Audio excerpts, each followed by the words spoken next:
Temelj vsake sodobne in demokratične države je učinkovita, transparentna in pa prijazna javna uprava, ki je odporna na spremembe in kos izzivom aktualnih družbenih razmer.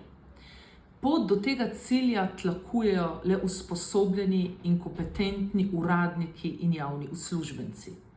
Na okrogli mizi o profesionalnem uradništvu bo tekla beseda o tem, kakšne sistemske spremembe so potrebne, da bomo tudi v Republiki Sloveniji čim bolj dosegli oziroma se čim bolj približali temu cilju.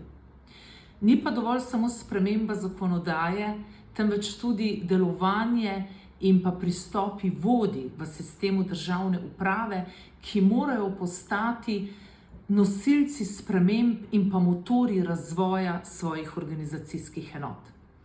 Zato iskreno vabljeni na 31. dneve slovenske uprave, ki so že nekako tradicionalno postali prostor in okolje, ker iskreno spregovorimo o aktualnih razmerah v slovenski javni upravi, odstiramo različne poglede in iščemo najboljše rešitve, ki dajejo odgovore na dileme v praksi.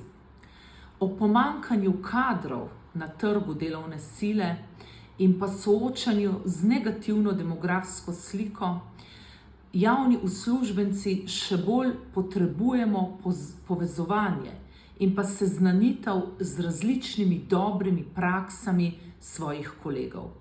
Zato vabljeni na dneve slovenske uprave 5. in 6. septembra v Portorož.